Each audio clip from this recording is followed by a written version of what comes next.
Hey friends, I hate goals. I just really hate them because I think they make people feel bad and they actually end up with worse results in the long term. And you would think that I like goals because I'm a high performance coach and it's literally my job to help people achieve goals, like big goals, like getting the next promotion, completing a degree, like launching a startup, making mass amounts of revenue, things like that. But the thing is, the way that people set goals is really detrimental to their psychology and not in line with actual psychological science and how the brain works. So, even though I do hate goals, there are ways of setting goals that I really, really like. The issue is that most people are not setting goals this way, and it's really harming them, and it's leading to people just failing at their goals come February, just like the news always reports, like however many percent of people fail at their New Year's resolution. So if you're here setting a New Year's resolution, or if you have some 2022 goals here, I really encourage you to watch the rest of this video to learn how to set goals in a way that will help sustain them in the long term and really increase your ability to achieve these goals. Okay, so number one, people set outcome goals over process goals. I despise outcome goals, and the reason I despise them is because they are not great for our brains. Our brains don't like things that we can't control. This is called internal locus of control versus external locus of control in psychology.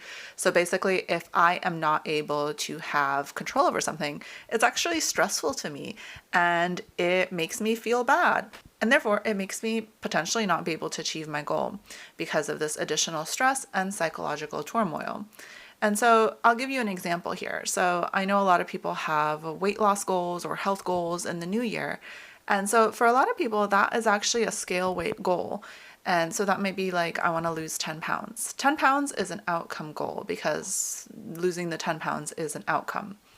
And so what I would encourage you to do is to change this outcome goal into a process goal.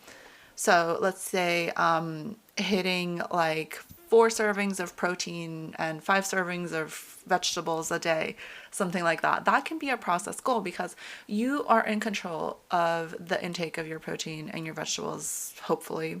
I mean, most of us are. And so if you are able to control what you are doing, then that is a lot less stressful for your mind and for your body. And so therefore you have a much higher ability to sustain this goal and to adhere to it. And so you might actually be able to hit an outcome goal through a process goal, but I really advise against setting outcome goals because they can really blow up in our faces, and I think they can be pretty risky, especially in the world we live in today where it kind of feels like things are already out of control. I really don't want you all adding more things that make you feel out of control. All right, so number 2, people are setting infinite goals versus finite goals, and this is just so common. Whenever I ask if someone has a goal, I actually expect them to answer this way because it's just kind of the way people think. So an infinite goal is something like, I want my business to blow up. Like, what does that mean? Like, what does blowing up mean? How do we know we have reached the end goal of blowing up? We don't. And basically, again, this is super stressful to our minds because now you are literally running an infinite marathon. Like, you have no idea where the finish line is. And that's super stressful to us as well. Because if you've watched my motivation videos, you know that if we have to expend endless energy, our brain does not want to increase motivation. There's no obvious reward here, and there's no time limit to how much energy we need to expend. And that is extremely stressful, and our brain just wants to keep us alive by not expending a ton of energy and just keeping us safe. So when you're setting goals, you want to be really, really specific in what would mean achieving that goal. And so let's go back to that example of blowing up in my business. That is an infinite goal. Like, you could literally go on forever and you could never define yourself as blowing up in your business. And what often happens to my high achieving clients is that they kind of keep upping it. So like, they reach one plateau and then they're like, oh, but blowing up would actually mean this. And basically it's just kind of exhausting. Like, you keep going and going and going. So you really want to define it.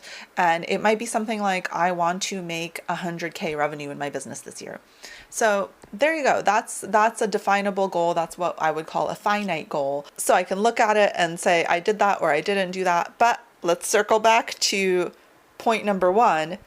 100K would actually be an outcome goal. So we don't really want to strive for that goal. And you want to look at your business and you want to think, okay, let's think about the end of the year. I'm making the 100K revenue. What did I do to achieve those results? So you want to just list out like a whole bunch of processes that you can implement to actually achieve that 100K result.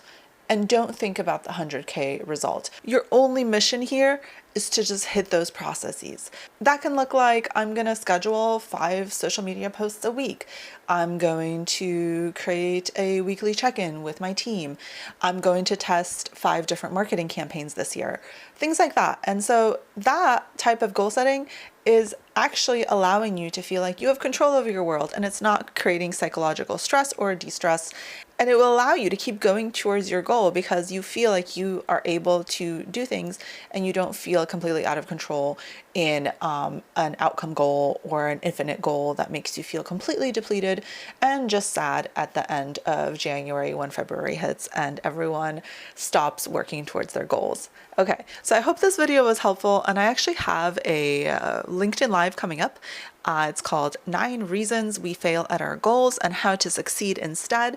So if you are setting goals this year, that might be really useful to attend because it's only 30 minutes and it can really set you up with a really good foundation of sound psychological science, of goal achievement, and how to keep going towards your goals and thinking about your goals in a way that's effective and keeps you sane and doesn't make you want to never go towards goals again on like January 30th.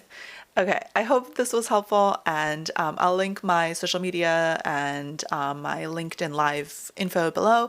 I hope to see you there, and I will see you again next week with another video. Take care, all.